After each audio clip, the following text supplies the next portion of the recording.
Alright guys, we're gonna keep it rocking. Y'all ready for the next comic? Yeah, put your hands together. She's one of my favorites. Give it up for Rose Nicole!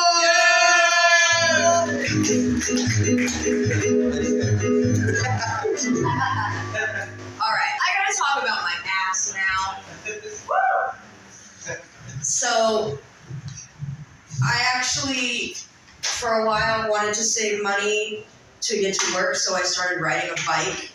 My fucking ass started getting huge like a Gen Z. I was like, fuck that shit. So I switched to a skateboard. So this medium-sized ass is tailored. Because when your ass gets big like a Gen Z, then like you take a piss and it like runs down the side of your butt cheek. Like there are problems. Yes. Alright. So at Christmas, I went and saw my mom. I don't see my mom very much because she's toxic, so I try to avoid her. And she shaved her head. She's 70, I don't know, 76 or something, but she shaved her head. Maybe she's 80. And she looks hella punk rock. So I'm like, Mom, you look so good. You look punk rock. And she's like, I don't know what that is. All right. So we do, for the 2 or 3 people that are not comedians, we do have this basket here, and when you donate to this basket, it gets split among the comedians. Yes. And when you donate over there, it goes to Front Street Studio, so you have options. Options and where to blow your Christmas money. Oh wait, we did that already. Alright, so I want to talk about my drive here.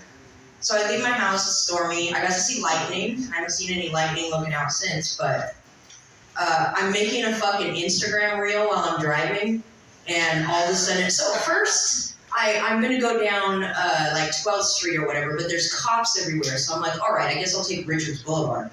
So I'm making an Instagram reel while I'm driving, and all of a sudden, in the middle of it, I just see that there's like a fucking power line bouncing off my car. I'm running over 3 down power lines and a tree branch, and I'm just like, oh shit. I guess this is why you shouldn't make reels while you're driving. And so now I'm wondering if this is the same dimension. Maybe I quantum leapt somewhere else, and the guy that dumped me at Christmas didn't dump me here. I mean, there's fucking options now. But it is New Year's Eve, and I'm alone. The last guy I was with, this is a New Year's Eve joke. The last guy I was with, he was 44, and although he had a big, as far as I could tell, his balls never dropped. He's a redheaded Capricorn, and I don't fuck with redheads because I've had 2 stalkers and they were both redheads, and so I try to avoid them, but he got me. And oh shit. And so I dated him, but it didn't work out, and all I got was this fucking beautiful keychain right here.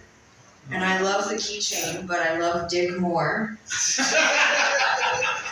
But I gotta be chained to get that dick. Chained to my attachment issues. That's actually my New Year's resolution. I'm gonna get therapy to improve relating with others because I just did 2 years of attachment theory work on myself every damn day. And then I still managed to get pissed off and send that dude like 500 texts in one night. Don't cross me. To anyone who has noticed the condition that I'm in tonight, you are going to want to sterilize a mic, but the COVID test was negative, so I'm just here to give y'all a regular cold. Oh, that's okay. Like the good old days. Yeah, I'm going back to wearing a mask. What is the quickest way to tell that your girl is mad at you? She bought herself flowers. A friend of mine told me if you cross your fingers, you'll find love. But I crossed my fingers for so long that I got arthritis. I also crossed my leg for so long that I got arthritis in my knee. When it acts up, I just hit it like an old TV. Make it work again. A few weeks ago, I did a show, and I took off my glasses because I thought, well, maybe if I couldn't make eye contact with the audience, then it would make it less stressful, but it doesn't. It makes it more anxiety-ridden. But when you take your glasses off, all the guys in the audience get a lot hotter. Instant beer goggles. Christmas, you know, spent a lot of money, gonna be tight for money. So I'm gonna tell my ex that I need to stop paying alimony for a couple of months. Oh shit, that's it. Fuck, I went through that really fast. That's all I have to say.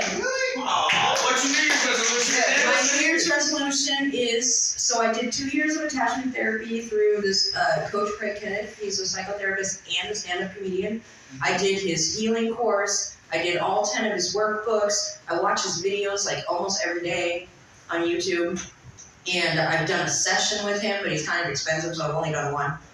And since that didn't work, I'm like, fuck. So I signed up for...